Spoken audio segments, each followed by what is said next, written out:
네, 요즘은 보면 이렇게 하얀 꽃이 계곡 주변에서 아주 자그마한 꽃이죠.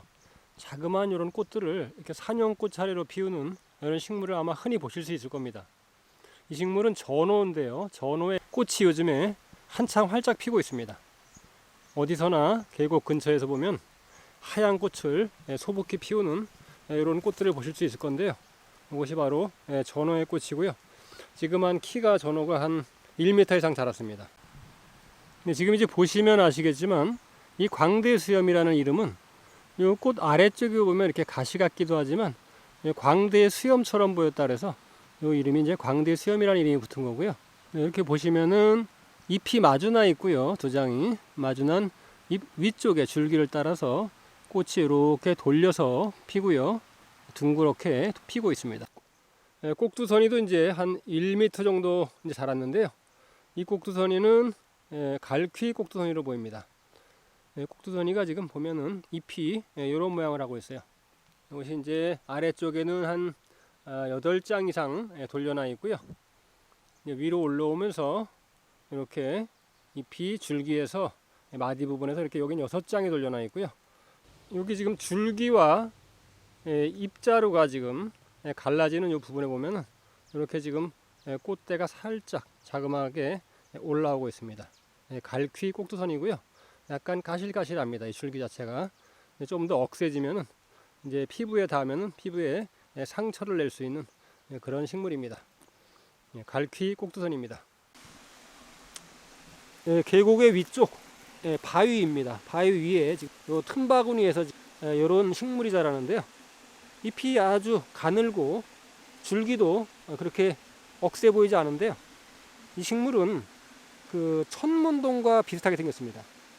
천문동과 비슷하지만 줄기와 잎이 갈라지는 그 겨드랑이에 보니까 작은 하얀색 이렇게 꽃몽우리가 맺혀 있는 상태인데요. 여기 이제 하얀색 꽃을 피웁니다.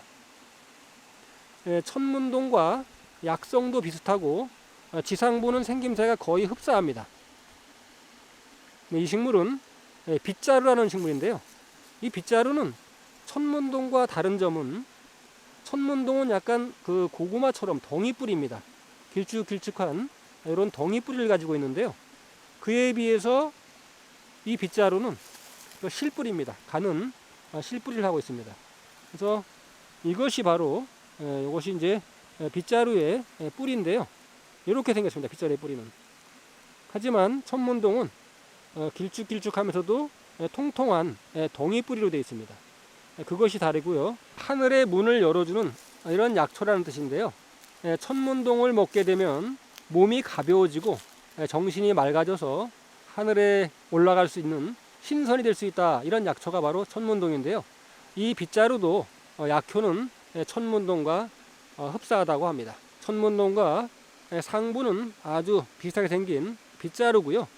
계곡의 위쪽 바위 틈바구니에서 지금 자라고 있습니다. 매발톱꽃인데요. 저는 이렇게 흰색 매발톱꽃은 지금 처음 보는 겁니다. 하얀색으로 이렇게 그 흰색 저고리처럼 아주 하얀색 꽃을 피우는 매발톱꽃입니다. 처음에는 이렇게 약간 녹색을 띠네요. 녹색을 띠다가 꽃이 개화하면서 이렇게 하얀 빛으로 바뀌는 흰 매발톱꽃입니다. 지오줌풀의 잎입니다. 잎을 따라서 꽃대가 이렇게 올라와서 이렇게 꽃을 피웠는데요. 보라색으로 아주 예쁩니다. 작은 꽃들이 모여서 이렇게 꽃을 피웠는데요. 이 지오줌풀은 우리 인류가 기원전서부터 사용하던 그런 약초입니다. 2차 대전 중에는 전쟁에 대한 공포와 두려움으로 인해서 불면증과 우울증에 시달리는 사람들이 많았는데요.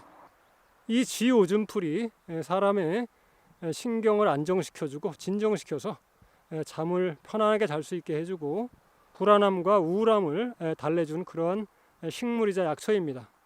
여기는 이렇게 쥐오줌풀이 약간 습기가 진 이런 계곡 옆인데요. 쥐오줌풀이 무리지어서 자라고 있는 곳입니다. 영국과 일본의 연구진들은 2019년까지 발표된 쥐오줌풀에 관한 논문 40여 편을 분석한 결과 이 쥐오줌풀이 수면의 질을 유용하게 사용될 수 있다고 설명했습니다. 효과를 보기 위해서는 4주에서 8주 정도 반복적인 투여가 필요하다고 했으며, 또한 쥐오줌풀과 레몬즙의 추출물을 혼합해서 마시면 과잉 행동과 과다 행동을 완화시켜주고 집중력을 향상시켜준다고도 합니다. 이 쥐오줌풀의 추출물은 수면장애와 같은 갱년기 증상을 완화하는 데도 좋은 효능이 있고요. 또한 쥐오줌풀의 효능으로는 소화불량을 줄여주며 두통을 치료하는 데도 도움이 되는데요. 다만 적정량을 초과해서 너무 많은 양을 드시면 오히려 두통을 유발할 수 있다고 합니다. 쥐오줌풀의 뿌리 부분에 더 강한 효과가 있다고 합니다. 여기에 있는 이 큰 잎은 쥐오줌풀이 꽃대를 올리기 전에 이미 생겼던 잎이고요. 여기는 지금 꽃대를 올리면서 이렇게 생겨난 잎입니다. 잎 모양이 다른 것 같죠? 왼쪽에 있는 이 식물과 오른쪽에 있는 식물은 다른 것 같지만 똑같은 쥐오줌풀의 잎입니다. 크기도 엄청 차이나고 약간 모양이 뭔가 다른 것 같지만 왼쪽이나 오른쪽은 모두 다 쥐오줌풀의 잎입니다. 제가 직접 한번 쥐오줌풀의 뿌리를 캐와봤습니다. 쉽게, 땅이 굉장히 보드라운 흙에서 자라기 때문에 굉장히 쉽게 그냥 손으로 뽑아도 뽑힐 정도로 이렇게 잘 뽑혔는데요. 뿌리는 이런 모양입니다. 이 쥐오줌풀의 뿌리를 가을경에 캐서 채취해서 잘 씻어준 다음에 요거 뿌리를 잘게 썰어서 요것을 이제 뜨거운 물에다가 적당량을 넣고 우려 드시면 되는데요. 꿀을 첨가하면 더 좋겠습니다. 이렇게 불면증과 우울증 그리고 신경 안정에 도움을 주는 쥐오줌풀의 뿌리입니다. 네, 이것은 이제 단풍마의 잎인데요. 이 단풍마는 뿌리가 굉장히 단단하고 그리고 크고 길죠. 아주 질긴 그런 뿌리를 가지고 있는데요. 모습이 꼭 용을 닮아서 천산용으로도 불립니다. 무엇보다도 이 단풍마는 혈관 질환에 아주 좋은 그런 약초로 알려져 있는데요. 이렇게 지금 줄기를 뻗어가고 있습니다. 그리고 옆에는 사위질방입니다. 이 잎은 이건 사위질방이 또 이렇게 같이 어우러서 자라고 있고요. 요 아래쪽에는 꽃을 하얗게 피운 게 있는데요. 이것은 의아리꽃입니다. 의아리 중에서 큰 꽃 의아리라고 합니다. 보통 의아리꽃보다 상당히 크죠. 그래서 이거는 큰 꽃 의아리라고 이름을 붙였습니다. 지금 꽃잎이 여기는 8장이나 있네요. 초록빛이 살짝 도는 그런 흰색을 띠는 큰 꽃 의아리가 이렇게 꽃을 피웠습니다. 요즘에 이제 산기슭에서 쉽게 만날 수 있는 이런 꽃인데요. 보시는 바처럼 하얀색에 수술이 노랗게 있습니다. 꽃잎이 4장이고요. 은은하고 달콤한 향이 나는 그런 나무입니다. 벌들은 이 향기를 맡고 그들은 이 고강나무의 향기에 끌려서 꽃가루를 이제 묻히게 되고요. 이제 밀원으로 사용되는 그러한 꽃입니다.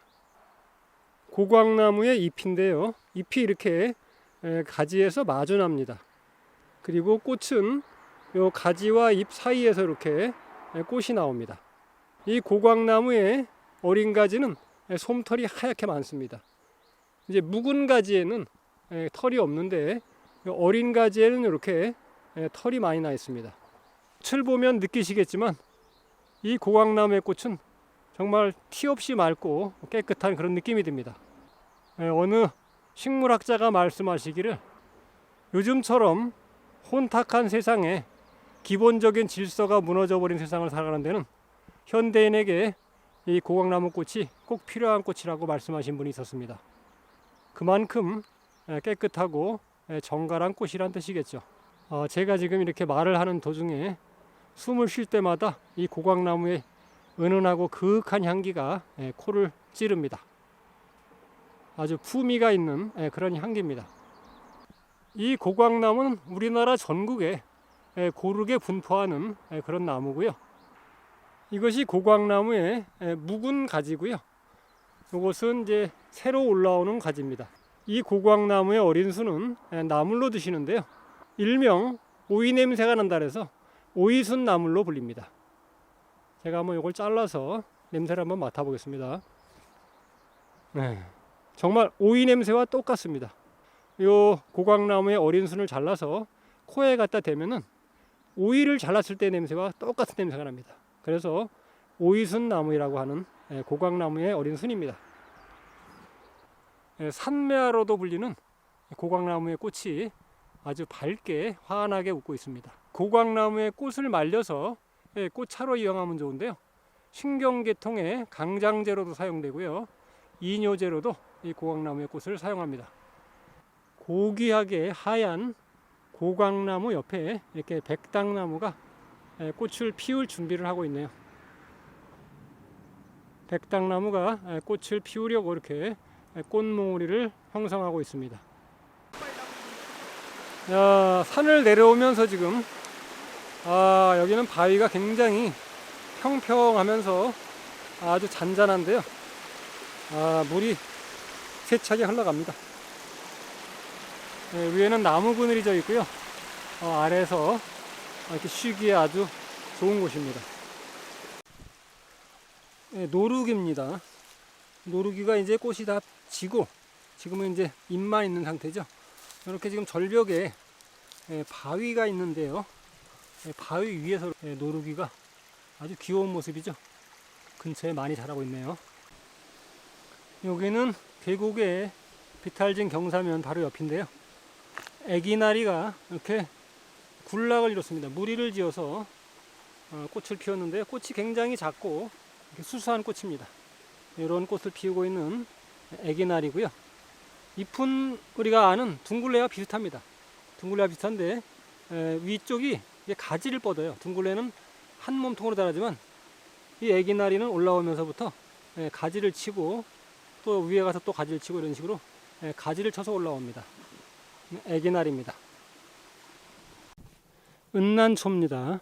은난초가 지금 꽃대가 살짝 올라와서 이렇게 지금 하얀 꽃이 보이네요.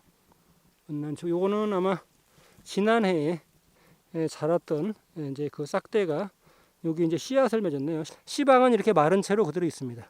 지난해 오른쪽은 싹대가 올라와서 씨앗을 맺고 그대로 씨방이 있는 채로 그대로 말라버렸고요. 왼쪽에는 지금 새로 올 봄에 올라온 이제 은난초의 새싹입니다.